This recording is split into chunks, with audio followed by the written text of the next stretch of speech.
What's up, guys? Welcome to From the Logo. The trade deadline is come and gone, and in my opinion, it's been a little bit underwhelming for the Blazers. But that's how it goes as a Blazers fan. What did you guys think? You know, it's funny. When we were doing our video before the trade deadline, I talked about a deal that would send Nurkic for Plumlee and acquire future assets such as a first round pick and players like PJ Washington. And I would almost argue that that would be better than what we did this trade deadline, which it was a similar deadline. It was acquiring pieces, picks mostly. That's all that we were really focused on to build, not right now, but in the off season. So I felt like this was kind of an issue across the whole league, which is that everything was just built around these second round picks. There were like 44 second round picks swapped during the last 2 days of this NBA trade deadline. Second round picks mean nothing. The only value that a second round pick has is that you can then flip it to someone else if you can convince them to take it later. So I mean, sure, we like accumulated second round picks. Someone else accumulated like 18 second round picks over this trade deadline. That's not how you build a team. And so, I mean, maybe they'll be able to flip that at some point, convince some other sucker that their cryptocurrency NFT pick is somehow worth something. But it's not. And that accumulating second round picks is not a win. There were some other things that it'll be interesting to see how the summer plays out. I'm not necessarily completely opposed to Thibault or Reddish, but we can talk about the individual trades going forward. Yeah, I feel like from my perspective, it seems like this was building for the future. We're not trying to win this year with these trades, but if we're going to go that route, it seems like we should have gone all the way in, traded Simons for as much as we could get for him, as many prospects or picks as we could get for him, traded Nurkic for as many prospects and picks for him. Like, just admitted that this season, isn't going anywhere and tanked it. Instead, we kind of half-assed the whole thing, like tried to keep a foot in the water for the playoff hunt, but kind of took another foot out of it. Like, we're not willing to fully get in. I don't know. I didn't really care for what we did. I could be proven wrong though. Maybe some of these guys really will bring a lot of value this season and moving forward. So if we break it down trade per trade, let's start Yeah, out with the one sending Josh Hart away because a lot of people love Josh Hart. And I think it was an interesting trade. I actually like the trade, and it sounds kind of weird to say that because when you think of Josh Hart, fan favorite, hustle, rebound type guy, it wasn't really working with him in the starting lineup. We were 26 and 27, and some of that wasn't his fault, but he really was having struggles shooting the ball. He really was. He was just kind of in his own head later on in the year. It sounded like he was going to leave in free agency as well. So you pick up a most likely a first round pick from the Knicks because all it takes is the Knicks to make the playoffs. For a player that's probably going to leave in free agency, that's a win. You take Cam Reddish in. He's an expiring contract, but he's also still that young player. He's played for some kind of hard ass coaches. Thibodeau, Nate McMillan. Those aren't guys that give young guys coaches that give young guys a lot of rope at all. And Chauncey, can give young guys the rope when they show that they can, like Sharp. I'm not saying Cam Reddish is a savior, but if it doesn't work out, it doesn't work out. He's bigger. He's 6'8". You get to give a chance, take a chance at him, and you get a first round pick for a guy that wasn't going to be there. I think that was a good move. I mean, yeah, it's going to be hard to find perfect value for Josh Hart. I think a first round pick and Cam Reddish is better than what some people were expecting to get for him. yeah. Included in that trade, Ryan Archidinakio, however you say his name, and Mikhailuk, who we then used in a future trade that we'll talk about. But that gives us another guard. I don't know if he's really gonna get many minutes. I don't know if he'll be a rotation player. But with Cam, he kind of reminds me of a move that the Blazers make a lot, and that's going for a high lottery pick from a few years ago that just hasn't worked out on a team. We've done that with Aminu, with Harkless, with Webster. Mario Hazonia. It's kind of a go-to Blazers move. Go for that like top 10 pick that really hasn't panned out, hasn't worked out on a team, and hope that some of that potential, that he had coming into the draft is still there and untapped. But it doesn't usually seem to work out that well for us. Yeah, I would have loved if we could have guaranteed at least a first round pick. I think, like you said, it's pretty likely that this will turn into a first round pick, but I feel like Josh Hart was worth a first. And, it would have been nice if we could have guaranteed that. The Cam Reddish thing, I kind of don't see him being like a long-term fit for Portland anyway. I don't know if he's something that'll get, signed and traded in the offseason or repackaged somehow, or if we just let him walk. But yeah, it wasn't really working out with Josh Hart, and I don't think he was going to stick around. Like you said, I mean, I think that was a short-term solution anyway. I think he kind of wanted to go back to the East Coast, most likely, which is what he got. So good for him. I'm okay with the trade. I kind of wish we could have got a little bit more, but we'll see what Reddish does. And we did get a first out of it, probably. So what's your grade for the trade, A through F scale? Just from a face value, what would you grade it? I'd give it a B. I'm going to go against the grain and say it's an A-. He really wasn't – he was going to leave. You got a first-round pick for that. For him, he was going to leave. That's it. I mean, Reddish is just there. I don't really take Reddish as anything. If he shows anything, it's like found money. But getting a first-round pick instead of losing Josh for nothing, especially when Josh has really struggled lately, I think that's a win. Yeah, I'd probably give it like a B minus, maybe. I wish that we could have made more of a splash. It kind of hurts giving up a starter for, a couple of bench players, but maybe that pick will pan out. Although it's going to be a later first round pick. It won't be, we're not sniffing the top 10 or anything like that. I don't even think we could, or else it would turn into second round picks. But yeah, I'd give it probably a B minus. So moving on to the second trade, we traded away Gary Payton for Kevin Knox and 5 second-round picks. Honestly, this one kind of hurt. I didn't really like giving up Gary Payton. He played 14 games for the Blazers this season so far, was just finally starting to get in the rotation and show what he could do, was showing that he could be, a capable spearhead on the defensive end.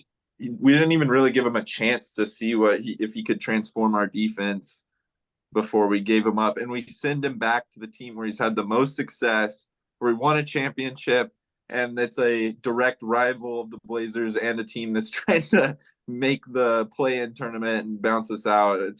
I didn't really like the move that much. Yeah, explain to me, Colton, please, how this is okay in any world, because I hate this trade.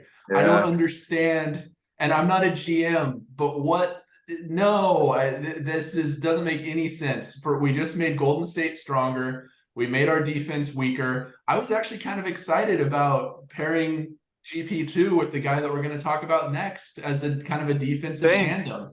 Same here. I was like, pulled that rug out from underneath our team for second-round picks. Second-round picks. I was thinking the same thing. We had like 2 really capable defenders, guys who are ball stoppers on the team, which 2 of them we haven't even had one on the team since Wesley Matthews. So it hurts to see him go.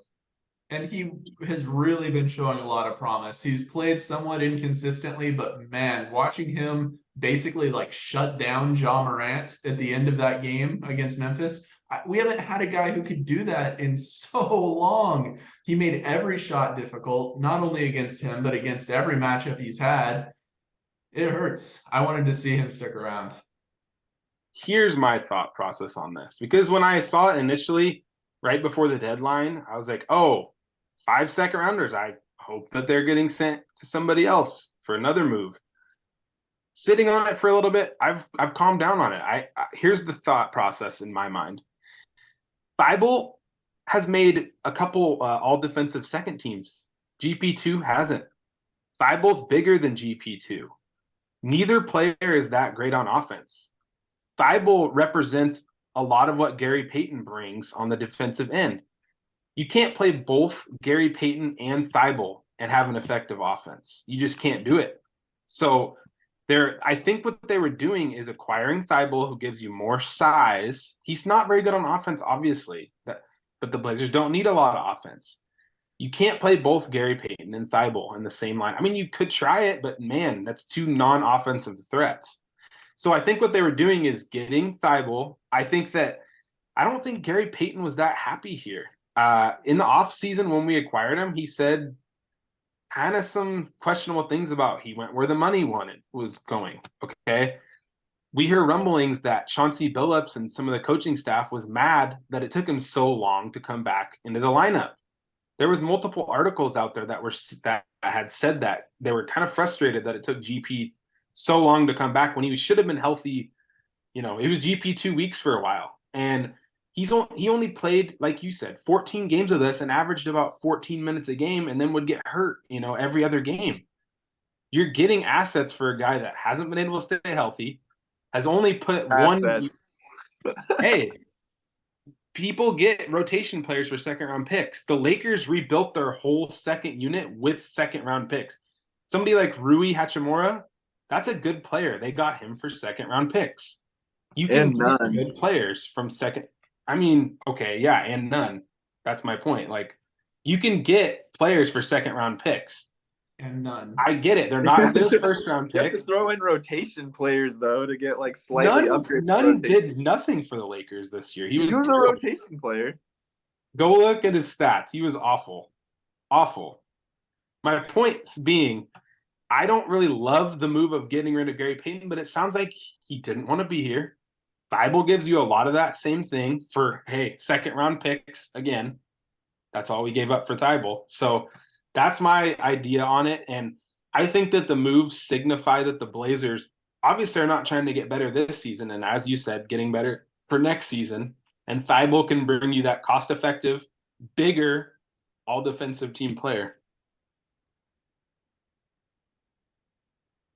All right, what are we going to rate this one, guys? Oh, man, I don't like it. I'm probably going to give it like D+, C- area. I just don't think we got anything back, any value. I mean, those picks are probably going to end up being Rui Hachimura type players. What's that really going to give us? Like, the rotation player. But I mean, like you said, we're sending 2 picks for Thibault, who's, you can't play him with certain other players. Just very limited type of players that you can get with these guys. And it's not going to move the needle enough for the Blazers. It might move it enough for the Lakers when they get bailed out of every crappy roster that they're in. But as I predicted. That kind of stuff just does not happen for the Blazers. And that these are going to end up being moved for nothing, basically. What we're going to end up with is trading these for a couple more top 10 overall picks that have completely flamed out and busted, and that we're like taking a chance on. Hopefully there's some potential there. Yeah, it can be found in the second round. It also signifies that our big MLE move this offseason was a total disaster. Like, what a complete disaster that was, going out and getting Gary Payton. He was like, other than Jeremy Grant, he was like our big move this offseason, and he just it was a complete failure, and it's an admitted failure now on the Blazers front office, on their part. So I don't know, Cronin, I'm giving you a little bit of a side eye. I don't really like some of these moves that you've done. It kind of seems like, you don't know what the hell you're doing. I don't know. Is it Neil Olshey 2.0? All right. What about you, Colton? What are you grading this trade?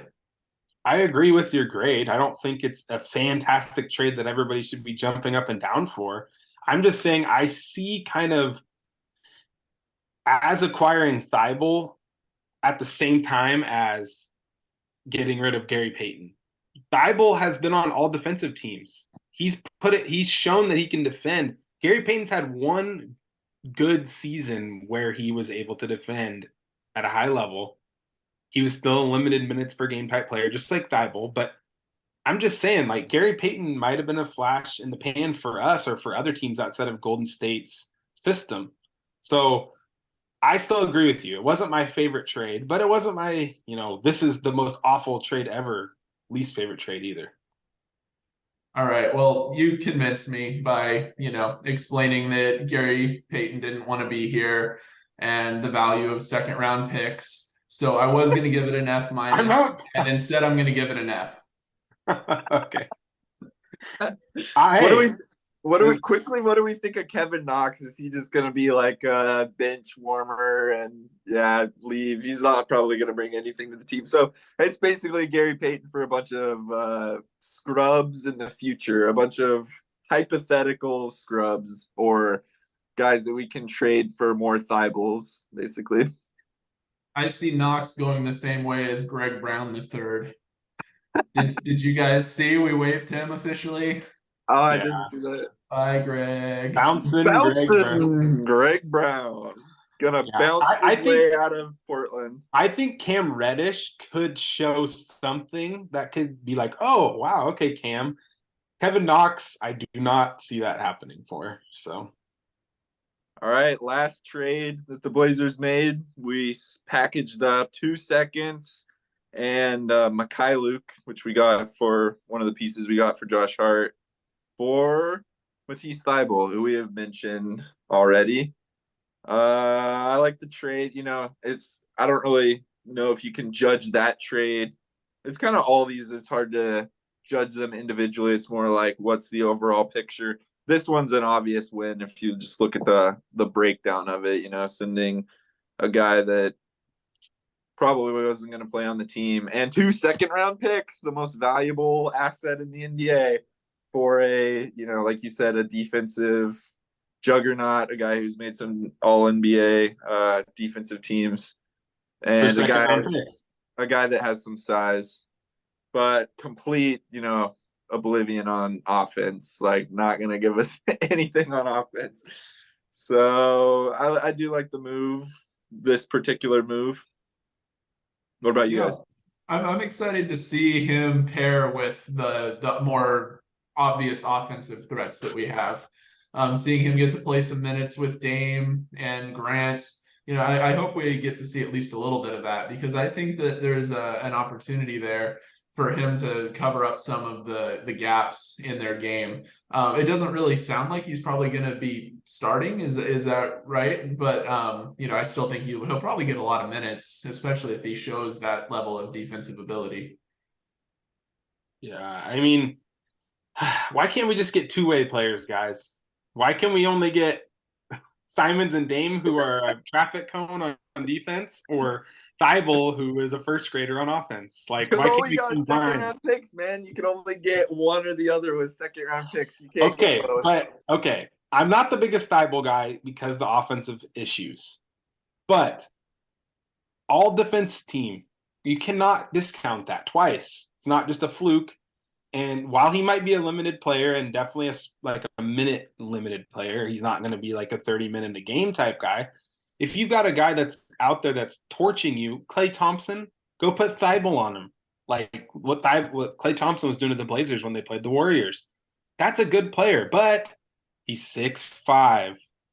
He's 6'5". He's not the small forward that's 6'8" that we need. Little's 6'5". Get a bigger wing, which I think is the plan in the offseason. I grade this trade probably like a right on the edge of a C+ to a B- just because of the offensive issues. You got him for pretty cheap. If you were going to send a first for him, I'd be mad. But you got him for pretty cheap, those second-round picks. And so he might fit in the long-term plans, even though he's expiring. If he plays well, sign him for cheap. And it's a good defensive player. I'm giving this one a B just because of what we gave up for him. I mean, it's basically nothing. So I like the again, it's hard to judge it like by itself. If you look at the like kind of more overall idea of trading GP for Thybulle, that's kind of more kind of what we did. I would give that probably, I don't know. It seems like a wash to me, like probably like a C or a C plus. But this trade in particular, just because what we gave up like nothing for him, I'd probably give it more like a B or a B plus. Yep, I'm in the same boat. I don't think that trading GP2 for Thibault really helps improves our team. Unless it's true that GP2 is just really unhappy and wasn't really going to stick around anyway. That might change the calculus a little bit. But like you said, the fact that we just gave up a couple of second round picks, just a couple of Donald Trump NFTs, I'm fine with that. So the trades made sense on its own. As far as an overall plan for the Blazers, this trade deadline didn't move the needle for us enough. But this trade was fine, so I'll give it a B. I think you nailed it. If you look at every trade on their own, you can kind of, at least the Hart and the Thibault trades, you can make sense of it. The Payton one, a little bit murkier. You take a look at the whole picture. The Blazers traded Hart and Payton, some guards, smaller, a lot of wings coming in. A lot of them aren't going to stay. But if you find something in Reddish, he can stay. Thibauld's that defender. And then you got 1 first rounder, which is most likely that first rounder, and 3 second round picks. You did not give up a lot, to be honest, to get that, to get the first rounder and the 3 second round picks. I mean, Hart was going to be gone. So Gary Payton for Thibault, who's a comparable player, Reddish might show something, a first and 3 seconds. When you look at it like that, yes, it's still like, okay, I wanted a big move. It wasn't as bad as I thought. And here's the thing that I think Cronin's plan is. I don't know if he's going to succeed at it, but I think this is what he's going for. You get the first round pick from the Knicks. Right now, it's the 18th pick. That's not bad, okay? We're probably tanking this year. We didn't get a big man. We're not going to win this year, and that's okay because all these West teams went all in.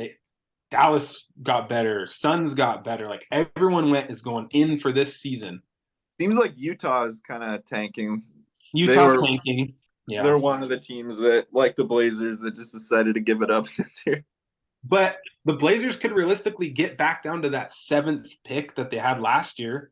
They acquired Sharp, who has a lot of potential. I think you're going to see Sharp getting a lot more minutes. That's a pretty high chance of moving into the top 4.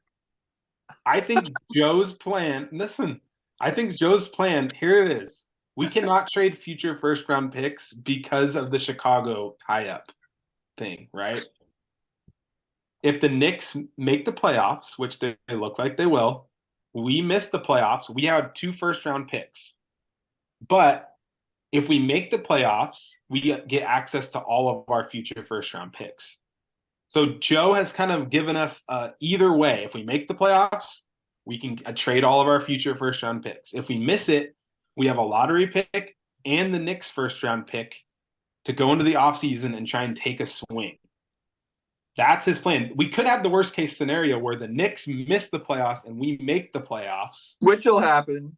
But we'd still have. CJ McCollum's going to make sure it happens. Somehow it'll be CJ. You just know it. It's going to be CJ, Norman Powell. They're going to conspire together to make it happen. Josh Hart, he'll be on the Knicks just going off for like 50 a game. No, they'd be losing. Oh, well, that's more realistic, I guess. Shooting 30% from 3. Well, you got a first-round pick for 30% from 3. My point being, Joe is going like this. He's making it to where we have first-round picks to trade and second-round picks, everybody's favorite picks. He's going to try and take a swing in the offseason. If he fails, he needs to be fired yesterday because this is taking too long out of Dame's prime. But I think he's lining up to take a swing in the offseason because we haven't had access to our first-round picks from Chicago. We need to either get a lottery pick or open up our picks from Chicago, and that's what he's doing. He's trying to make it to where we can take the swing, and because of Neil, our buddy Neil, we haven't been able to take the big swing. We couldn't get in on a Durant trade because our firsts are tied up in that Chicago thing. That's Neil's. That's Joe's plan. That's my opinion on what he's trying to do. It sucks for this season. It really does, because that just means another probably tanking season. But that's what he's trying to do. I think if the pick goes up into the top 4, he won't trade it. But other than that, I think he will trade the lottery pick no matter where it lands if it's not in the top 4. Man, I can't even imagine how ugly it's going to look like if the Blazers try to tank to get back to that. So, I mean, just think of how bad it looked last year, and we only ended up with the 7th overall pick. Like, is Dame going to sit the rest of the season? I just don't. He doesn't I don't have to. We're already bad. Lakers are going to pass us up. Yeah, I know, but we're sitting like 500. We're not going to be the 7th worst team in the league, are we? I mean, there's a lot of teams over in the East that are. Not if Dame's playing. If Dame's playing, we're gonna stay close to 500. Yeah, I don't really see. Yeah, I don't know if I see the route unless he gets hurt or if he. It's going to be ugly if we do what we did last year again and try to be historically bad. I don't think we'll do that. That's my point. We would have, like, let's say we go up to the 12th pick. If the Knicks stay where they're at, we would have the 12th pick, which is a lottery pick, and the 18th pick to package together with somebody like Simons. That's 2 pretty good first-round picks, 1 good first-round pick and 1 solid first-round pick, along with Simons. That's if we start gaining ground on everybody. The Lakers are going to pass us up because they revamped their whole lineup in the West. So there's that. But you're right. Jazz will probably be fighting us for that 3rd worst team in the West. Yeah, agreed. But I think that's what's going to happen. And if Joe can't land an impact player with access to picks, what are we doing? We need to rebuild and blow it up. I'm glad we didn't throw Shaedon Sharpe in on an OG trade. That's what I'm happy for. Shaedon should not be sent off in a package unless it gets you a superstar. So I'm glad we didn't panic and throw him in for OG, because that would have made me a lot more mad than what we did this trade deadline. I'm grateful for 2 things this offseason or this trade deadline. One is that we didn't get any more 2nd-round picks with Thibault. And 2 is that we didn't get Russell Westbrook. We did not lose the Russell Westbrook lottery, the spin the wheel and see where it lands, see who has to put up with Russell Westbrook for the next year and a half. We dodged that bullet. I'm grateful for that. Yeah, overall, I don't hate the moves that we made. Like, it seems pretty close to a wash. I mean, I guess that 1st-round pick that we got from New York is probably the biggest asset that we really acquired here. But overall, I'm just worried about the which direction they're going. It seems like 1 foot in, 1 foot out. They aren't committing to a full rebuild around Lillard, not really admitting that this season's not going to go anywhere.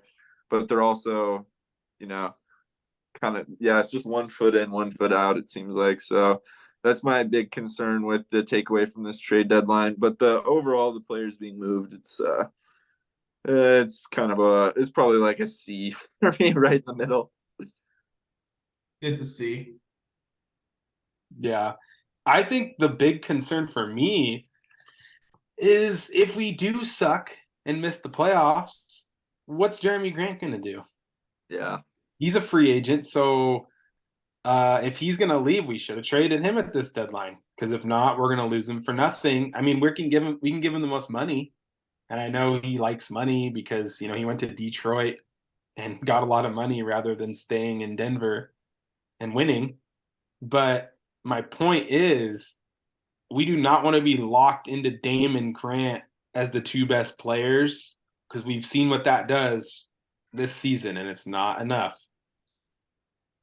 So unless another star's coming in, which you hope that you can acquire that star with the first and with maybe a Simons type player and fills that second banana role, then yeah, I think it's time to trade and just start over, because it's a tough conference to overcome. If Kyrie stays in Dallas, that fixes their problems.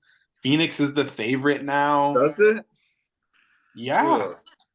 Kyrie and Luca, I think that is very much a question mark, in You my think opinion. Kyrie is playing NBA basketball for money? Hey, Dude, And I you're mean, gonna get 16 games a year out of him, max. look look what at Luca Luca did and with Jalen Brunson. They weren't able to coexist at all. They had to they trade made it to the away. Western Conference Finals. But the only way that when Jalen was good is when Luca got hurt, and when Luca came back, Brunson was relegated back to, Western Conference Finals, man. That you Dude, but can't that say was all that's not good. Luca. I'm Really? not that scared of the new West, to be honest. I don't see Dallas or Phoenix really pulling it together. I think they're both gonna have injury Whoa. and I playing think problems. I think You think Kevin Durant is gonna play through a playoffs? Oh, 100%. What? When's the last time that happened? When he won a championship in like 2016? When they barely lost to the Nets or to the Bucks because his toe was on the line on a 3-pointer that would have sent them to the Eastern Conference Finals. That toe's going over a line again, man. I mean, I actually like the Suns. I think that they could be injuries will be a question mark for them. Chris Paul is done. Riley said that it wasn't. He said that the Suns blew it up, which I don't really understand how it's blowing it up when you keep your 3 best stars and add Kevin Durant. But it's a big 4 this season. Chris Paul is still playing fine right now. I think the Lakers did get better too. Golden State's probably going to be better than their record shows. The Clippers got better. Yeah, there's a lot of teams out there that are good. My biggest thing is just I don't know how Luca and Kyrie are going to coexist. Like it just seems like they're both ball dominant guards, and you're giving up, 3-and-D guy and Finney Smith with that too. Which I mean, he's not going to move the needle that much for him, but it seems like Dallas, the most success they've had is when you surround Luca with big shooters. We'll see how him and Kyrie coexist, but I have my question about of the 4 best isolation scorers in basketball. isolation. You put them on the same team. Exactly. Why? So in the playoffs, when defenses are geared to a player, you got 2 guys that can break down the defense better than anyone in the NBA. Dame and CJ prove that can work to a T. That's not comparable. Who is CJ? Is CJ on Kyrie's level? No. They're 2 isolation players, though. I mean, look at the teams who win. They're teams that move the ball. It's Golden State. It's ball movement. I mean, saying, do you disagree that they got better? I think that they got better. I think that they got better. I just don't know if the fit is right. I think that they would have been better off getting a bigger guy, more size around him, probably. I mean, you got to take whatever shot you can get. He was available and stuff. So. Yeah, I mean, I talked about it on our last video. The Mavericks were desperate and they needed to go try to get someone to pair with Luca.